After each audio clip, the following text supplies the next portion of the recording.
Hey girl, what you gonna do tonight? I've got my mama's car keys and you've got a ticket to ride.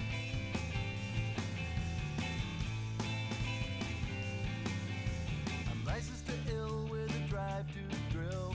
Rockabilly roots and a quarter Jack Daniels. Hello, and welcome to Your Favorite Flick, a podcast where each week we celebrate a movie that my guest loves. We aren't here to be critics, we're here to be fans. Today I'm joined by my friend Joe Shorter, New Orleans expat and Tulane alum / fanatic. Roll wave. Joe is here to talk with me about Star Trek II, The Wrath of Khan, a shared childhood favorite. Joe would probably balk at me calling him a Star Trek expert, but he's certainly a well-versed enthusiast. We talk about our love for this movie for sure, but we're also heavy on the ideas and themes in this one. It won't surprise fans of this movie, or Star Trek in general, that the role of technology, aging, regret, and revenge all come up along the way. Stick around for the end when Joe and I get into interpreting the dialogue that has us looking at Scotty in a whole new light. Let's get into it. Joe Shorter, how the hell are you? Greg Glazer, I'm doing pretty well. For anyone that's wondering, coming at you from lovely Thomasville, Georgia, so not too far from home. Joe's home, for the audience who doesn't know, like mine, is New Orleans. We share a lot of deep love for this city. Definitely. Um, so, Joe, as a starting point, what movie are we talking about today? We are talking about Star Trek II, The Wrath of Khan. You may have heard of it. And I asked that question because that is on the episode title, but I just assume that enough of my listeners are technologically illiterate that they might not have caught that. So, I like to A, give them a heads up, and B, insult the audience a little bit to start an episode. So, I tell you what, before we get into the movie itself, can you tell us a little bit about what and who helped you getting into movies? Like, what does some of your history as a movie fan look like? Sure. So I wouldn't call myself a movie buff per se, just as someone who enjoys entertainment in general. So what really got me into it, interesting enough, was not Star Trek, but Star Wars. When I was a wee lad and watching A New Hope and then Empire and then Jedi and everything. So my dad was a huge science fiction fan. He still Okay. is. I mean, just because he's still with us. So he's the one who got me into the genre. So that's also my love for reading. But back in the day, back when I was growing up in the late 70s and early 80s, that was kind of a little bit of a golden era for science fiction movies.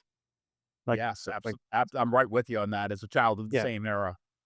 Yeah, so that's kind of what got me into it. And then you go from those science fiction action blockbusters to things like Indiana Jones, Back to the Future, and then you start branching off into other things, especially when you start finding actors that you like or just themes that you like or something that you may have read in school or just read independently, and then you see there's a movie about it. Then of course there's the animation because back in that day we're that age. And so that's kind of what got me into it. And then as I got older, the way that I look at movies and really the way that I interact with entertainment has shifted into more of a appreciation of the literary aspect of it, the mythology of it, the psychology of it. So that's kind of the lens that I kind of look at both movies and television through. So Yeah, I appreciate that. One thing I always love about getting your views on things, and this is similar with our mutual friend Eric Ogburn, who will be on Mhm. soon, is your love of world building, like the way you really take Yes. that in and it informs your view. Interested for any other thoughts you have on that?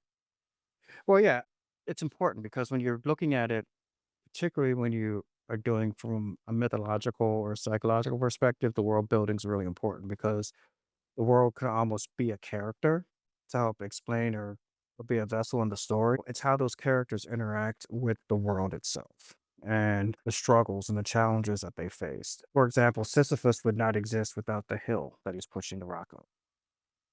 And Oh, I that like hill is the that. world. So I mean that's you know, kind of weaving all that together. I mean, that's why world building's important. Yeah, it's such an interesting thing to me that when you really put the work into building a world, because it doesn't need to be that obvious, it actually makes the corollaries to our world all the more real. Yeah, and like world building is more than just like the geography and the culture. It's well, it is those things, but it's also just how it relates to us because the authors, the creators are part of our current society for the most part, or part of their own society. And a lot of that world building reflects mores of their time.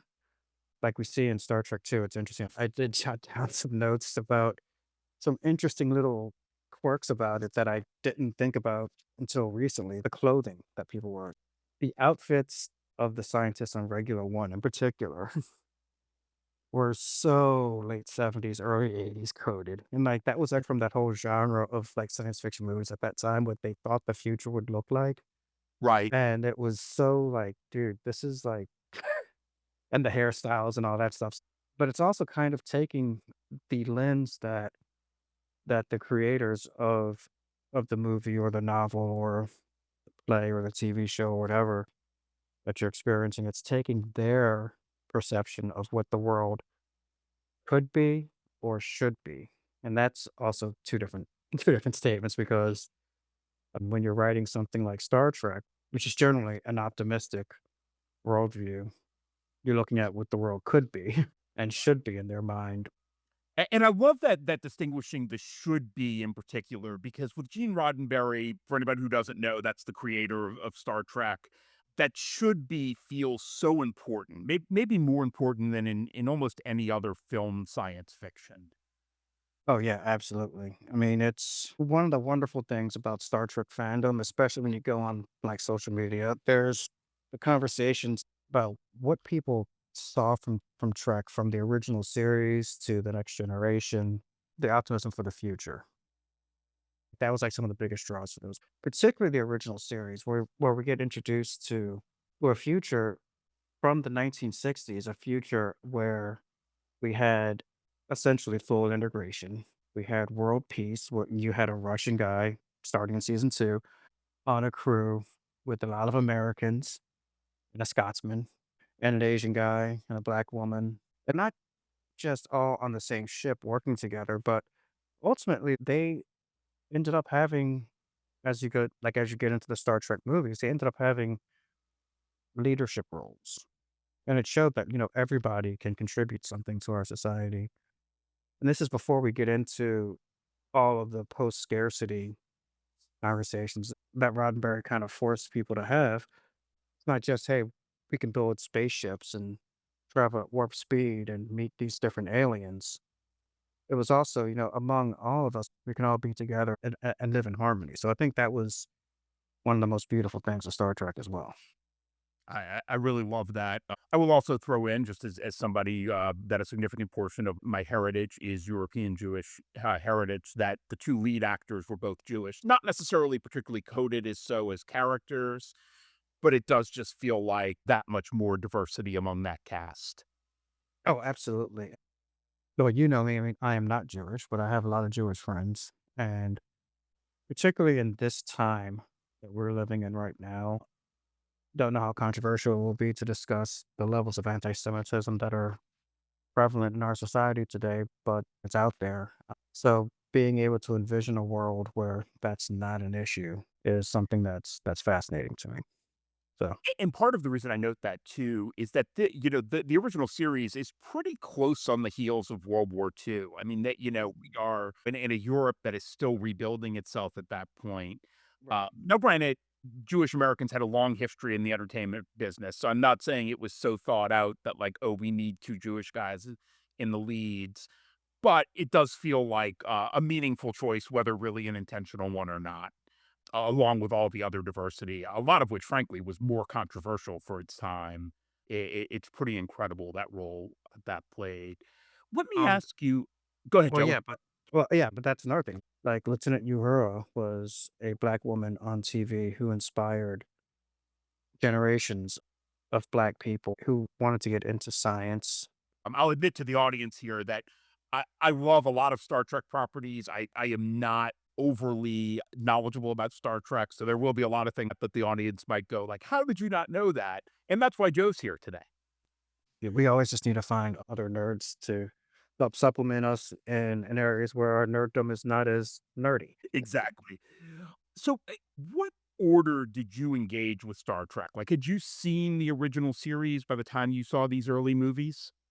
So, no, it's funny. My introduction to Star Trek was first actually this movie, or at least memory wise, was Wrath of Khan. And I was like, well, it's two. So then my dad showed me one, and then he showed me the original series. And then I remember watching the animated series and then just watching repeat, like, reruns of mostly the original series and Wrath of Khan. And then later Search for Spock and then Voyage Home. And I'm trying to remember back. I think I had seen some episodes of the original series by the time I saw this. I'm not 100% sure on this, but I think I likely saw this one before I saw the motion picture. Why don't you give us a little bit of an outline of The Wrath of Khan? I Oh, yeah. always tell the audience this is not a spoiler-free space, especially for the movie we're covering, but give us a quick rundown. So, warning, there will be spoilers for this movie that was released 44 years ago. So, you've had 44 years to watch it. Takes place 15 years after Star Trek was canceled. And that's important because one of the themes of the movie is about aging. So, but we'll get to that in a little bit. So, basically what happens, Kirk is no longer captain of the Enterprise. All of his bridge crew, all the stars that we talked about earlier, they're all older. They've been promoted to various ranks from commander to admiral. Kirk is an admiral now. At this point, he's 50, which, as I'm looking at it now, I'm basically the same age that Kirk was in Wrath of Khan. So that's doing some things to my head as well.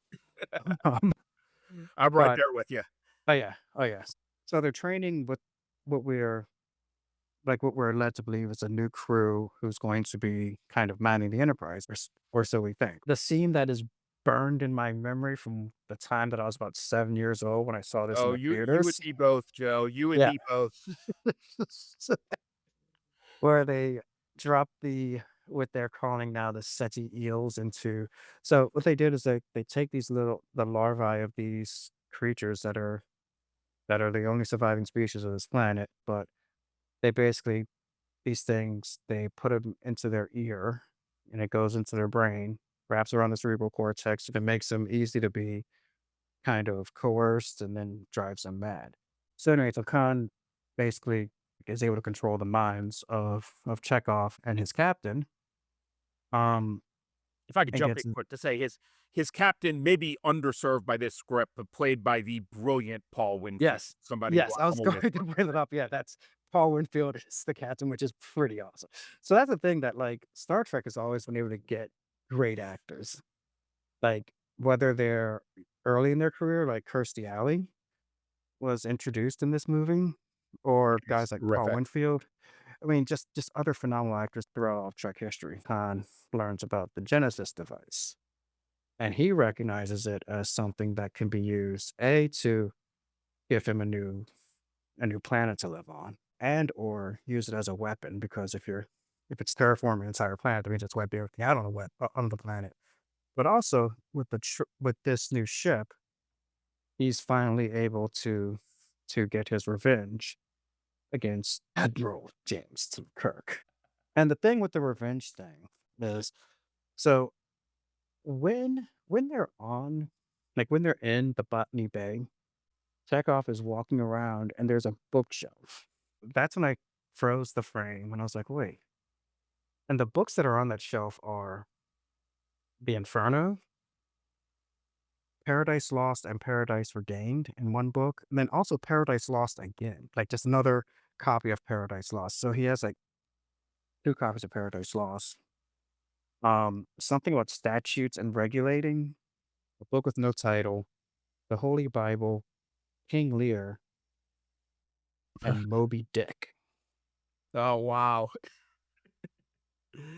For anybody who hasn't seen the Mm. original episode, one of the final things in that episode is him referencing Milton and then Captain Kirk quoting Milton. So very appropriate there. But that whole bookshelf, and y'all, this is why if you have a podcast, you need to have Joe Shorter on because he's the kind of guy that will pause a scene to see the books on the bookshelf, and then Well, that yeah, would be great. Yeah. like, when I visit a friend's house, I'm like, "Oh, there's a bookshelf. Let me see what they got here." Yeah. Yeah, like, the first 2 things I do is I look at your bookcase, and then if you've got your wine case, I'll see what your collection looks like there just to I mean, it's not it's partially curiosity, but it's really more for judgment. So, um, but but it's interesting because, like because books are kind of important because, like I mentioned, I'm the same age as Kirk is in this movie, and at the start of the movie, it's Kirk's birthday, and Bones gives him 2 gifts. One is a book, we'll get to that, and the second is a pair of glasses because Kirk's vision is going because he's getting older, like, he basically needs bifocals, essentially. But the book that Kirk is given is A Tale of Two Cities. I hate to correct you on something, Joe, but I'm fairly Mm. sure it's actually Spock who gives him A Tale of Two Cities, Is it Spock who and gave him that? Bones then gives him the liquor and the pair of That's right, glasses. that's right. Spock gave him A Tale of Two Cities. Yeah, Bones gave him the Romulan ale. In one of the first scenes of the movie, we're shown what looks to be the bridge of the Enterprise, and it's being led by Lieutenant Savick, and she's undergoing what they call the Kobayashi Maru, which Yeah, is this is this something we have to talk about, Joe, because this is its yeah, first appearance, but it looms large a in Star large Trek mythology massive now, right? yes, and it's large in this movie in particular. So, basically, Kobayashi Maru is a ship that's stranded in the neutral zone. The Federation captain has the decision, do you go save it, do you not? And, of course, because you're in Starfleet, you go to save it. So you go into the neutral zone, and you get ambushed by 3 Klingon cruisers. They attack you and or the Kobayashi Maru, depending on how you handle it. And in this case, their ship gets like, the pseudo Enterprise gets destroyed and you lose. And basically, the Kobayashi Maru is a no-win scenario. No matter what you do in it, you're not going to win unless you cheat on it. But that's later. This bridge that they set up is is set up with all these bizarre pyrotechnics to make it look like you're actually in a battle. It So certainly fools it certainly fools you when you see it initially, right? It's been so many years for us, but there's no doubt it's set up that, like, you're supposed to think the Enterprise is screwed at the beginning of this movie. right, yeah. So, but then once it's revealed that that's a training thing, because all of a sudden like the sirens slow down a bit, and yeah, the lights are coming on, and emerging from the mist is Admiral Kirk. Like, the first time you see Kirk is in silhouette in the mist, walking towards them with the light behind him. What an entrance. And Yes, later in its way, mirrored by Khan's entrance, where you also can't see his face in a different way. exactly. Yes. So when Khan makes his appearance, when Chekhov and Captain Terrell are leaving the Botany Bay, all you see is Khan and his crew and the sandstorm on the planet. And then once they're inside the ship, the entire crew is unmasked except Khan, and he slowly reveals who he is.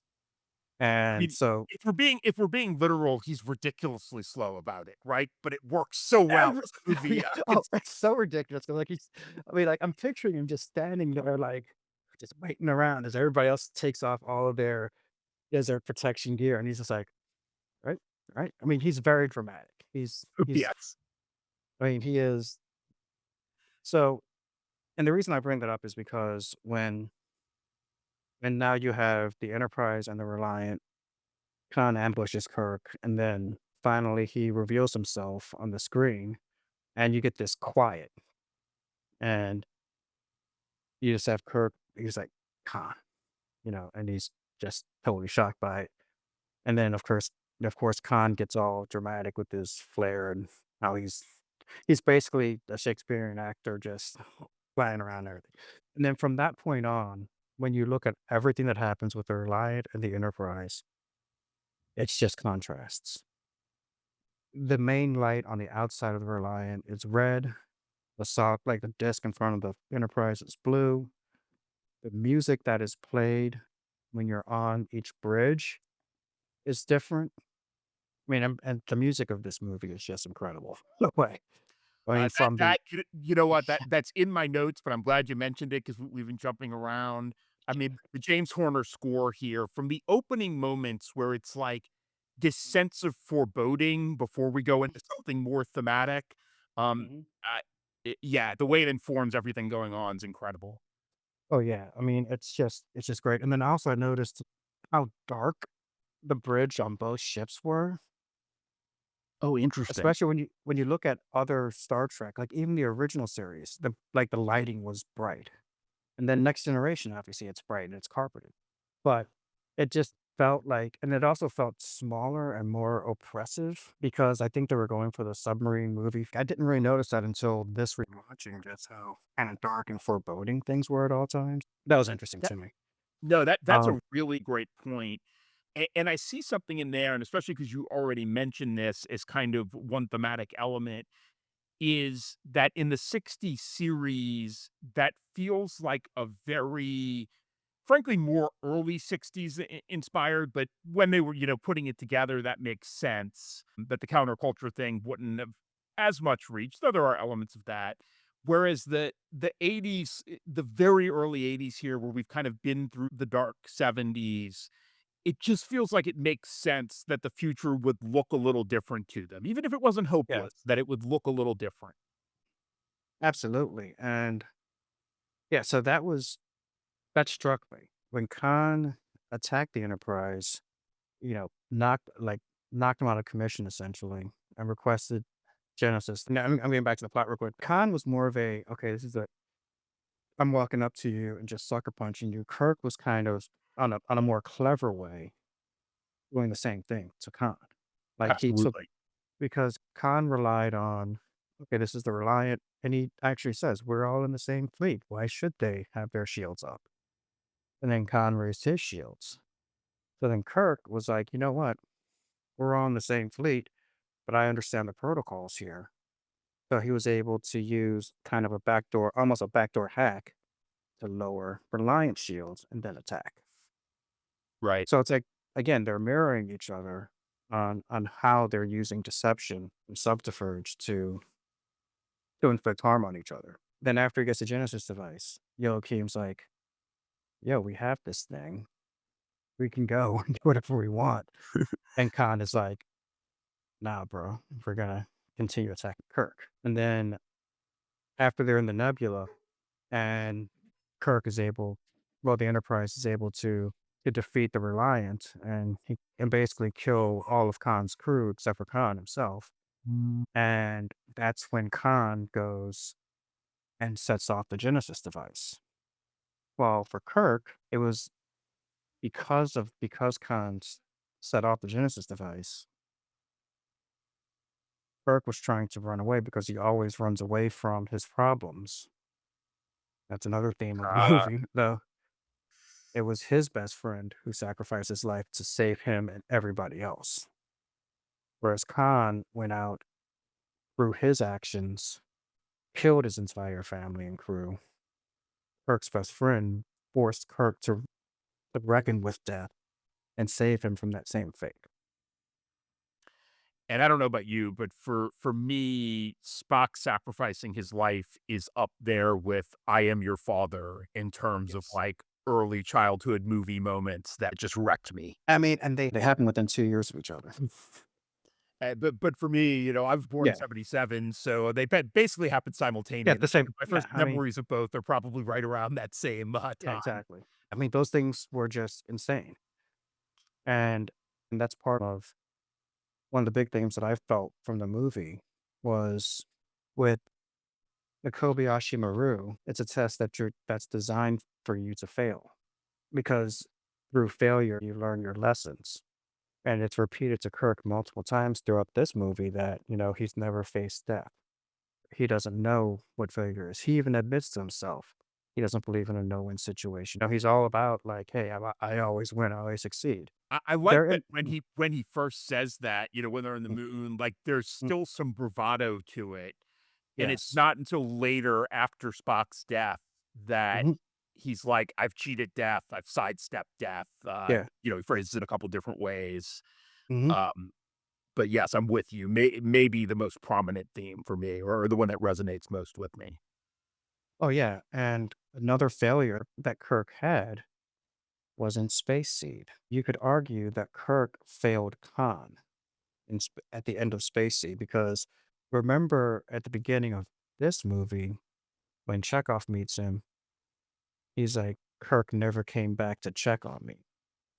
Right. So his neglect of Khan led to Khan's decision to exact revenge on him. I think that was a failure that he had, but I think Carol and David represented his failure. Like David initially hated him and resented him because he did not have a relationship with his son. So that's a failure that Kirk had. So it's like Kirk had to deal with all of these failures. This movie was about Kirk getting old, looking back at his youth, yearning to be young again and be a captain. I mean, he even talks about when Bones is telling him, "Hey, go back in the chair, go be a captain again." And Kirk's like, "That's the kind of gallivanting around the galaxy is for young people." I think it's really about hubris and how he deals with it. The nemesis there was he lost his best friend at the end, and how he dealt with that going forward, and really everything informs so much of his character for the rest of the Star Trek movies. And I had hubris here in my notes too, Mm. and I was thinking of it even more in relation to Khan. Oh, yeah. I think one of the great things there is, and interested to hear your thoughts on this, is that for me, like Khan is certainly an antagonist, but Mhm. as many of the great antagonists are, he's also a co-protagonist. Like his actions make sense. Of course, he would feel this betrayed about this, and he's been living in Traumaville for the past 15 years. So interesting, kind of how you take in Khan's character from that perspective. I don't wanna call him an audience insert, but in some ways, he's very sympathetic. Yes, I don't wanna call him a deuteragonist because he's not quite the second actor 'cause he steals the show. yeah, I there's mean, simply no doubt about that. I mean, if you I don't think he steals the show. I mean, it's called The Wrath of Khan. oh well, that It's not called like the failure of Kirk. So, I mean, it's yeah. It's a movie it's really a movie about him in a way uh, too. I mean, the movie's both about him and Kirk. there's no doubt. And then even though you And could argue, he sees himself as Ahab. I mean, yes, yes, his last words are Ahab's last words in Moby Dick. He sees himself as a protagonist. I mean, yes, Khan has major main character syndrome.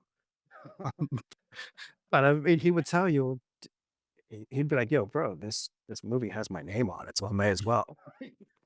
yeah. I mean, you could argue the same about Kirk, right? I mean, I Yeah. think that's part of his reckoning is realizing that he thinks he is the story in any situation, and that is a relatively, to my mind, rare thing that a supporting character is the one to make the end of the movie sacrifice, as Spock does here. Like a lot of times, supporting characters make the end of first act type sacrifice, including sacrifice of their lives. But I think that's telling with that theme as well, that Kirk doesn't have to reckon with his own death. That would almost be too easy. He needs to reckon with the death of someone that close to him. And it's interesting because this is, jumping ahead to another movie. He reckons with his son's death as he is getting his best friend back. He doesn't actually sacrifice David to get Spock, but it's basically a trade of lives. Right. Yeah, like I mean, you're yeah, not and I think dramatically that's so important, and again, it is skipping ahead, but you're not allowed to just recover the sacrifice with no consequences. That then it would yeah. make I'm not big on even thinking later sequels can invalidate something, but for some, it could feel like that would invalidate the end of this movie. If it was, "Hey, we recover Spock and no big deal." Right. Um, But back to Spock's sacrifice though, I mean, it's one of the sacrifices that's done well. There's the spork theory, the Spock Kirk romance theory that's out there. right. But that would almost imply that Spock's death was a bridging, which it isn't. Because even though Spock's death is what motivated Kirk in Star Trek 3, it wasn't a fridging. I mean, a fridging is just like the useless death of a romantic partner, typically a female character. Unfortunately, maybe in part because he's male, but this is almost the exact inverse of that, right? Yeah, yeah. Which is interesting because it's like this shows you how you can do it. And this is a kind of a meta comment, but it shows that Hollywood can do this. They can do this right, Absolutely.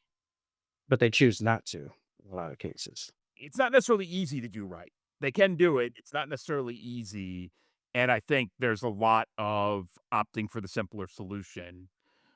That brings me to something else I wanted to ask here, and this is still related to theme, but one thing that kind of amazed me. I don't go deep into production research on this show. I do a little reading, and it's amazing how many screenwriters and other creative people this project passed through, and then to end up with this resonant and consistent a result.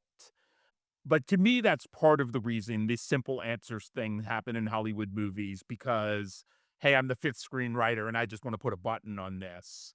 I don't know if you have any thoughts on this, but how did this survive that process and even grow into the state it grew into? Well, I remember seeing something about just not quite the making of, but kind of just the background of it as well. Leonard Nimoy wanted Spock to die because he didn't want to have to play that role anymore.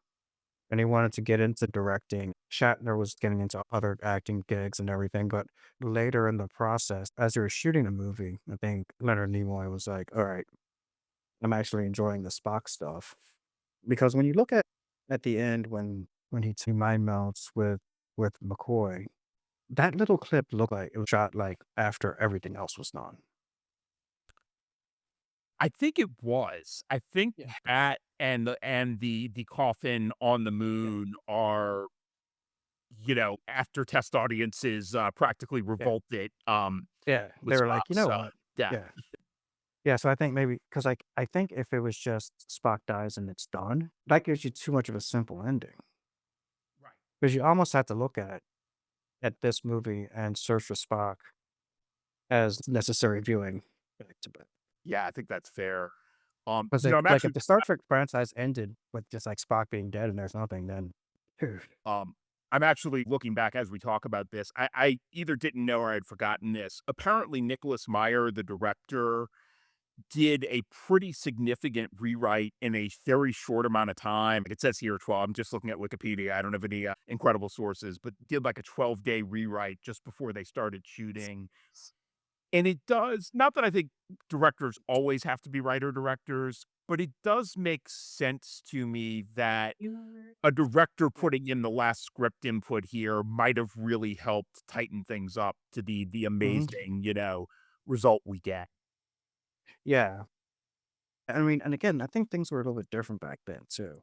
The Hollywood machine was different back then. Another thing, and this relates to both plot and theme, for me, the Genesis device is just absolutely inspired. It's this tool, and you mentioned this as you talked about plot, but it's a tool of life generation that also can essentially be the Death Star, right? It doesn't literally blow up the planet, but it can destroy all life on the planet.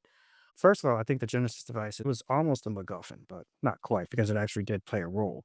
But I have in my notes, it's great when yeah, a possible MacGuffin isn't actually a yes, MacGuffin because it yeah. has a function.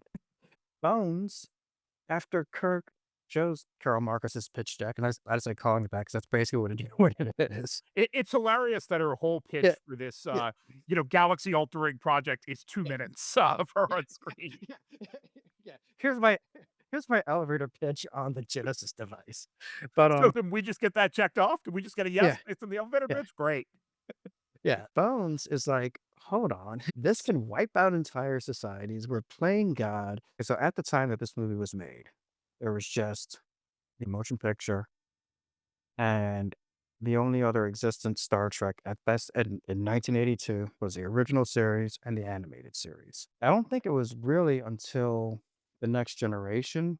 I mean, like the original series, it had some of the high and mighty morals of Starfleet as like this standard of how we live.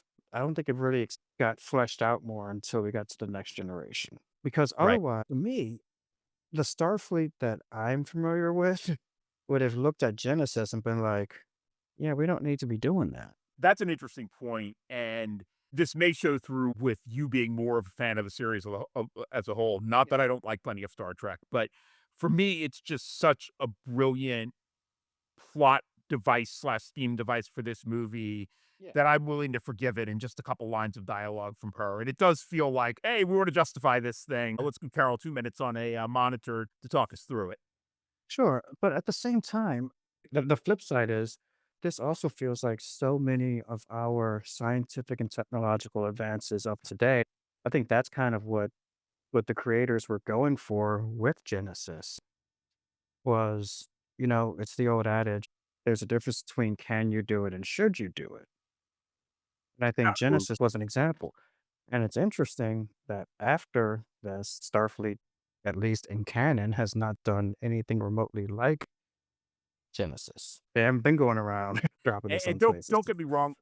Yeah, don't get me wrong on this. We certainly know this is a world where a lot of evil people do evil things, but I do think it's interesting. All these people working on the Genesis project seem like the nicest, most idealistic people in the galaxy. Yeah, they do. Um, They and do. And that the classic law of unintended mhm. consequences was really but interestingly at play. but David Marcus mentioned in the wrong hands, this will be a weapon. So they knew how dangerous it was. Yeah, good point. So like they were aware of it. But again, Starfleet's like, yeah, sure, we should do this. But it makes me think about I don't remember all the technological advancements of 1982 because I was 7, but I do know about things that are going on today, like with artificial intelligence and other creations that we're tinkering with, looking at genetic treatments and medicine, looking at a lot of the different drugs that are coming out that can help prolong life, but at the same time can also cause harm. A lot of the drugs that are on the streets today also had therapeutic purposes at one point. So and then it got perverted. It's like I mentioned earlier, Star Trek has always had social commentary. I think that's one of the things that it was. We have the ability to do a lot of things with science. Maybe we shouldn't do everything that we have the ability to do. And it really strikes me with everything you're saying that Roddenberry and then his successors have a nearly unparalleled ability to create a world that is a lot, as you referenced earlier, what should be, but using that to engage the problems, not using that Mhm, to ignore the problems and be like, "Oh, look, it's a happy future, and everything's great," but rather, "Here's how we might, as we evolve, take on these problems that are going to mhm. continue." So, and yeah, that's what this makes me the movie makes me think of, but what your comments just now really made me think about. And it's interesting as well with that dialogue between Spock and Bones. Spock was just looking at it from a purely logical perspective, like, hey, this is just science. This is just this device doing its thing. And Bones was interjecting the moral implications of it. Yeah, you And have to Kirk's just love sitting there. And Kirk's just sitting there like, hey, my two friends are pretty smart. you have to love Bones as the cranky moral voice in the Star Trek universe. It's Oh just, yeah. Yeah. You um green blooded son. Yeah. so moving a little bit into production elements again, just Yeah, because sure. I find this part kind of fascinating. This movie was really made on a relative shoestring, even for its time. It had about one fourth the budget of Star Trek: The Motion Picture. Where do we see that? And is it all negative, or is there some positive to their having more limited resources? I think you see it a bit in the special effects. You get to see them rely more on the dialogue and the acting than on all of the flashy explosions. I agree 100%. I haven't watched the original in a while, but a lot of this movie takes place in close up, which is really Mhm. interesting and offbeat for a sci-fi movie. And I have a feeling that that limited budget plays into that. You don't have to do as much set dressing if you're kind of just doing one establishing shot and then focusing in. And you're right about the special effects, but God, do I love them because I first saw them at 5 years old. When you look at, like, think about the sets, yes, the Reliant and the Enterprise are both Federation ships, but yeah, the bridges for both ships are the same. And there are multiple shots that when they're showing the phaser fire hitting the ship, that's the same prop getting blown up. Or they're taking like a lot of times they're taking the same pictures and just or the same videos and just repeating them. Or when Kirk is repeatedly saying fire, fire. I felt like they reused a lot of shots there, which doesn't bother me now. Didn't bother me when I was 7. It's funny. I think what I thought was really cool about the movie back then was all the explosions and stuff and worms going into people's brains. But as I got older, it was all of the thematic and character-driven aspects of it that I love about this movie. So it's kind of a perfect family movie that way. And like often now we hear the term family movie really to mean kids movie, but Mhm. this truly like something for the whole family. Yeah, and you know, when we talk about programming, educational programming doesn't just have to be, "Hey, here's your lesson, and we're going to just recite it to you." Yes, I'm calling Wrath of Khan an educational movie suddenly. It just popped in my head because it is philosophy, it's morality, it's human interaction. It makes you think, and it makes you ask. It sparks conversation, and I No think doubt. that's yeah. And as you've kind of referenced already, it is philosophy and morality, both that is timeless, but also very much applied to a modern world. Oh yeah. If we were talking about all of the special effects instead of the human elements of this movie, then I don't think it would be as timeless. I mean, look at some of the big budget movies, and yeah, they made a lot of money of the 90s, 2000. I'm not going to name any directors in particular, but ones that are known for pyrotechnics. What have they made you think about? I mean, what are they making you think about 4 decades later? Not much, and I think this maybe this is implicit in what you're saying, but I'll go ahead and state it. Is those get surpassed by later movies because the effects are better. Whereas if you really have a movie about something, it doesn't matter nearly as much if the effects aren't state of the art, even for their moment. So, Joe, one of the things we like to do to close out a show is to give people other movies to watch. If I have one big goal with this podcast, it's that I don't care as much about how many listeners there are. I want the listeners we have watching movies and enjoying great movies. So, Mhm. for people who are fan of Star Trek II: The Wrath of Khan, what are some movies you'd recommend to them? Well, so to go back to that era of like late 70s, early 80s science fiction movies, this is not about revenge or anything like that, but The Black Hole. For those who don't know, The Black Hole was Disney's first PG movie. I haven't seen that one since I was a kid. I know I loved it then, so I'll have to revisit that on your recommendation.